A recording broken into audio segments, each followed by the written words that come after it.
This is Yvonne Sims. In this episode of Strong and Courageous, I'll be featuring Demetria Davis, a peculiar woman. Now hear from Demetria what makes her different.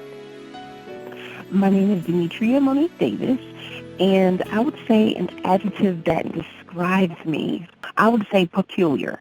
Running track and, growing up. And so most of the stories that you hear about athletes growing up and running professional track and field are so elaborate and they're so fabulous and they're famous and all these different things. But I really think that mine is peculiar because where I wanted to go, not necessarily God took me, but the way that he took me was the right way. You don't find many athletes that are truly serving God with their life. I grew up in Fayetteville, North Carolina, and I ran track all through elementary, middle school, high school, and after high school, I went to the University of South Carolina. So I went there, I ran all 4 years in college, and after University of South Carolina, I went on to run professionally for Nike for a couple of years, and then in 2003, one of my biggest accomplishments is I won world championships in Paris, France. I won a gold medal in the 4x4 relay.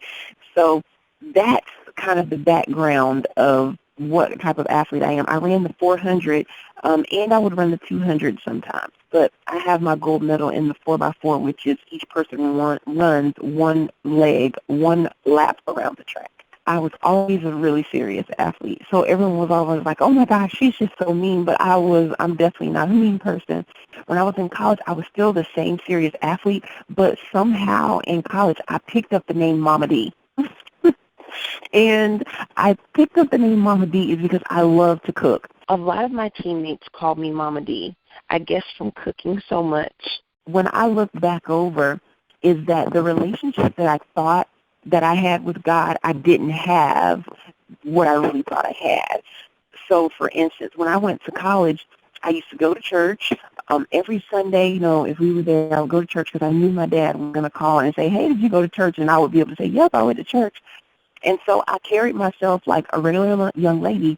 But to me, what I tell people now is I feel like I led a double life because I went to church, I did whatever, and people always say, oh, Dee goes to church or whatever, but I still did some of the same things that everybody else did when I was in college. You have a boyfriend, you may be intimate with your boyfriend, you go out and you go to parties and you have fun. That is the way I used to carry myself. It's like, oh, I go to church or, I do whatever, but there was so much more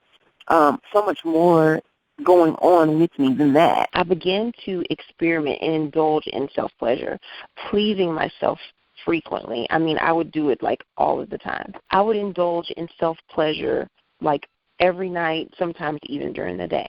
And it would get to the point where I was like, oh, gosh, I can't go to sleep, and I would do it in order to go to sleep. Now, you talk about the devil playing tricks in your mind, that you can't go to sleep unless you do that, and that I felt like I had to do that every night. I specifically heard God tell me, you are not to be intimate anymore until you get married, and I need for you to wait for your husband the way I said wait for him. And I'm thinking in my head okay. And to be honest, this was in September. I'm not even going to lie. I messed up. I still was intimate. I would still even engage in self-pleasure sometimes. And I just knew I wasn't supposed to, and I would just say, oh my gosh, I know it's wrong, and I'd be like, God, forgive me, and then do it again, and continuously do it again. One day, I was like, you know what, I'm done. I'm really done. So that was September, and I started going to this church.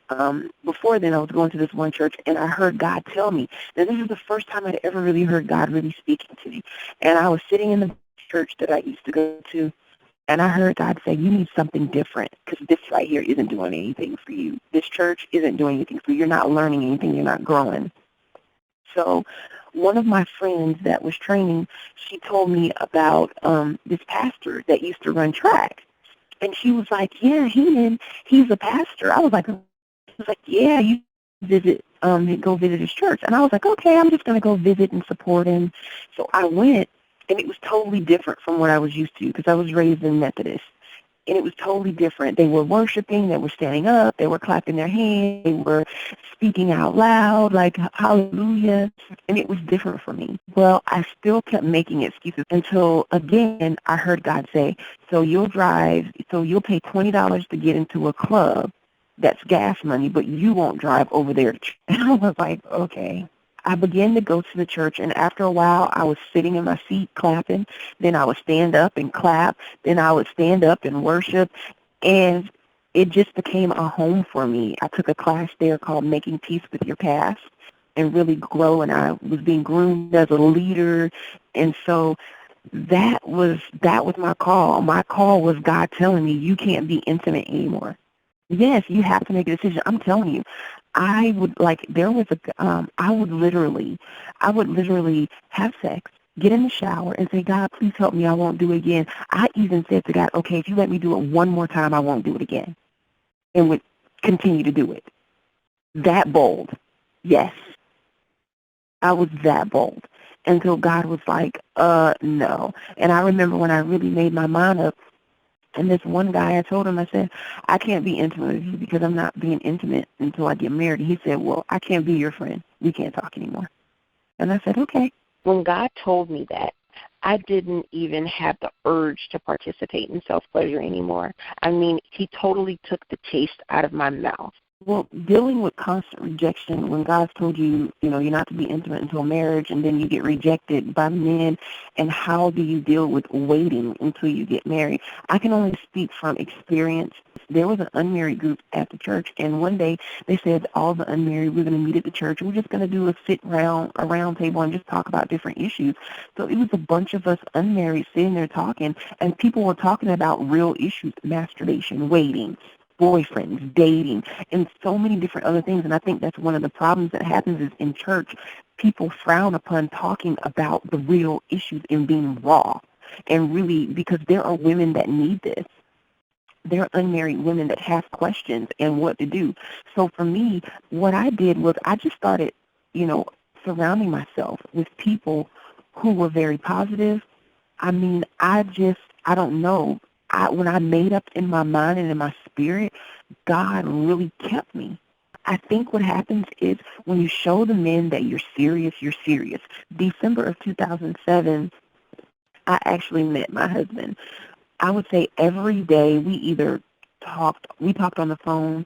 We either went to breakfast, lunch, or dinner, or sometimes all three, or just lunch and dinner. We would pray on the phone together. We would talk about the Bible. I mean, it was just like, wow. I wasn't thinking about that me and him were going to be together, like date. We opened up and we talked about all sorts of things, including sex, pleasure, abstinence, dating. When he was in the airport getting ready to go back and he was walking off, he looked at me and he told me, I love you. And I was like, okay, I've only known this guy for like a week and a half. I was like, okay. And so that was in January 2008 by then. In February, a month later, we would talk on the phone almost every day, and he told me on the phone, he said, I'm going to marry you. You're my wife. And I immediately was like, okay.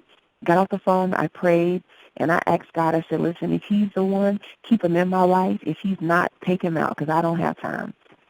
Well, 7 years later, he's kept him here, of course, and it was just amazing because even from Afghanistan, he would make sure I was taken care of. It was like he knew when things were wrong. When you hear the voice of God, be obedient and just listen, because I would not be where I am today if I wouldn't have listened to God. If I would have never moved back to South Carolina, my husband would have never found me. And once he found me, I met him in December, basically January, and we were scheduled to get married, November, some months later. Well, God said no. We ended up going to the courthouse, getting married in July, having our wedding in November, because God told us you have to get married now because you have ministry to do together. And people thought it was because I was pregnant, but it wasn't, because we didn't do anything. And I would just say, just listen to the voice of God. And I promise you, it's going to be hard, but the hardest part, the best part is the process.